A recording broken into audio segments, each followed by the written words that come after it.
Gracias por visitar este espacio dedicado al crecimiento intelectual y espiritual. Este es el diario de un masón puertorriqueño y hoy hablaremos sobre Hermes y la gnosis hermética. Este tipo de temas son muy importantes, aunque algunas personas no lo vean así, porque nos van mostrando la trayectoria de muchos eventos que ocurrieron a través de los tiempos y nos permiten entender el porqué de las cosas que tratamos de entender hoy día cuando se nos muestra la simbología masónica. Antes de comenzar, te pediré que te suscribas a este canal porque eso me ayuda mucho para que YouTube exponga el contenido y llegue a más personas. Terminada esta breve introducción, comenzamos.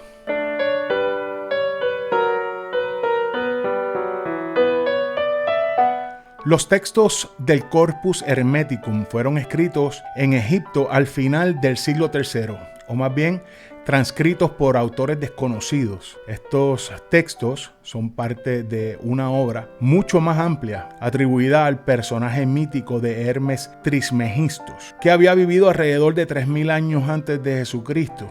Los griegos le llamaban Trismegistos, los egipcios le llamaban Tot, el 3 veces grande. De hecho, esos textos tienen el mismo origen religioso y filosófico que el neoplatonismo. Diversos comentarios de la sabiduría de Jesucristo y diferentes enseñanzas del gnosticismo. Las múltiples relaciones entre los temas y la naturalidad con la que fueron tratados los contenidos muestran una y otra vez hasta qué punto la literatura de esa época forma un todo. Cada escrito aborda las grandes preguntas que preocupaban a los buscadores de la época e intenta darles respuesta. Los textos conocidos con el título de Corpus Hermeticum fueron reunidos en una obra en la época cultural del Imperio Bizantino. Tras 1000 años de olvido, en Europa Occidental ya no se conocían estos escritos.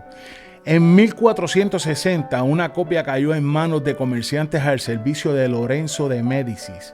Marsilio Ficino, el animador de la recién fundada Academia de Florencia, debió dejar de traducir las obras de Platón para comenzar enseguida las Corpus Hermeticum en latín, que fue publicado en 1463. Fue reeditado al menos 22 veces en el siglo siguiente, siendo acogido con mucho entusiasmo. Los libros fueron divididos en diferentes grupos.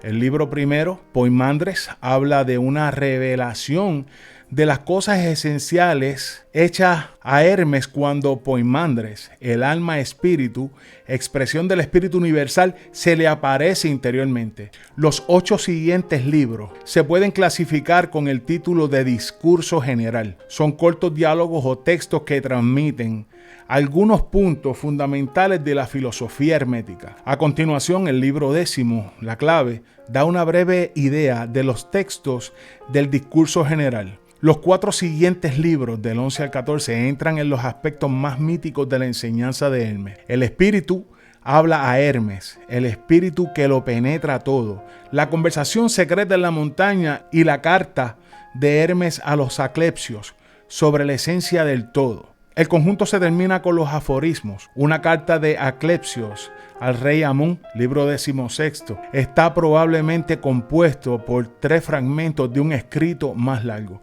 Y no podemos dejar de mencionar el discurso general. El discurso general fue añadido en el año 1505 al Corpus Hermeticum, pero es de fecha anterior y nunca se perdió en Europa del Este. Ya en la antigüedad fue traducido al latín por Lucio Apuleyo. Perdonen la pronunciación de algunas palabras porque realmente no sé dónde va la fuerza de pronunciación.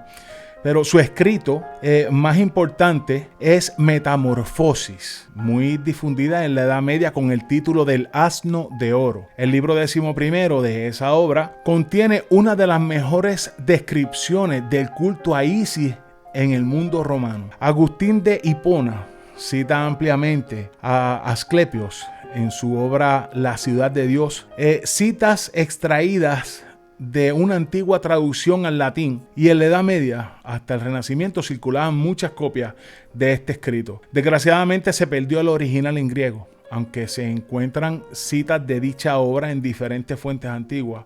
Tienen mucha importancia los escritos herméticos en la cultura europea. En el mundo de pensamiento filosófico y en los sistemas escolásticos de la Edad Media tardía de Europa, el Corpus Hermeticum cayó como una bomba. Los padres de las iglesias de los primeros siglos postcristianos que defendían los largos discursos con su propio punto de vista, basándose ampliamente en la literatura hermética, estaban convencidos de que Hermes Trismegisto era un sabio de la época de Moisés.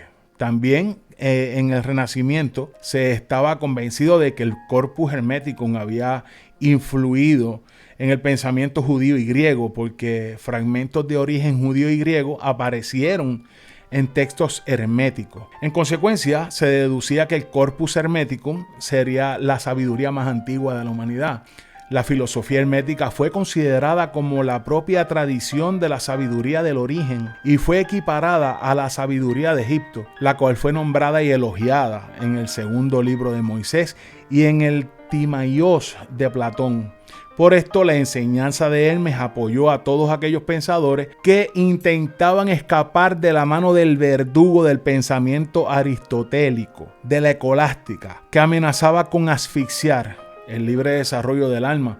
Por un lado, las autoridades espirituales de la época leyeron esas obras con diligencia, como el cardenal Patrici, que se ocupó de que apareciera una edición completa en Ferrera en 1593, declarando muy alto que esperaba ver que esta enseñanza reemplazara la teología aristotélica de Tomás de Aquino en las escuelas y en los monasterios. Por otro lado, un hermetista como Giordano Bruno no pudo escapar a una acusación de herejía y murió en la hoguera en el 1600. La enseñanza de Hermes contribuyó a reintroducir el pensamiento mágico en Europa, porque Hermes también fue conocido por otros cambios como la astrología, la alquimia y la magia. Se argumentaba que Hermes había sido un personaje histórico. Los padres de la iglesia citaban libremente y sobre todo se podía probar que estos escritos estaban en concordancia con las principales aserciones de la iglesia y por esto se podría reconocer sin ninguna duda la enseñanza hermética como verdad, como autoridad. Las consecuencias son conocidas. Los tiempos aún no estaban maduros e incluso se puede avanzar que la sensibilidad a lo inexplicable de los hombres del siglo XV y XVI, así como su auténtica receptividad a las doctrinas herméticas liberadoras, fueron más un inconveniente que una ventaja, por lo que enseguida aparecieron reacciones negativas. Así pudo ocurrir que en la nueva definición de cristianismo radical durante la Reforma y la Contrarreforma en los siglos XVI y XVII fuesen quemados seres humanos por su forma de pensar, que 2 siglos antes hubiera sido la más alta expresión de devoción y de fe. Qué cosas, ¿no? A partir del siglo XVII, las concepciones del hermetismo fueron oficialmente relegadas y olvidadas por el público en general. Los relacionistas del siglo de las luces y el rígido protestantismo ajustaron sus cuentas tratándolas de supersticiones y hasta la mitad del último siglo ningún universitario ha querido comprometerse ocupándose de estos pseudo-neoplatónicos anticristianos. Pero no obstante, el hermetismo no ha desaparecido nunca. Con la alquimia, la astrología y la magia, caminos tan desacreditados, Hermes Trismegisto siguió siendo, desde su descubrimiento en el oeste, en todos los siglos, un punto de referencia en la búsqueda de una filosofía libertadora. Su presencia en el universo de Jacob Boehme, en las tradiciones de la Rosacruz y de la francmasonería, fue sacada a la luz por personalidades como H.P. Blavatsky y G.R. Smith. También escuchamos mucho esta frase: como es arriba, es abajo. La tabla esmeralda, corazón de la filosofía hermética, contiene la clave más antigua de la obra alquímica. Lo que está abajo es como lo que está arriba.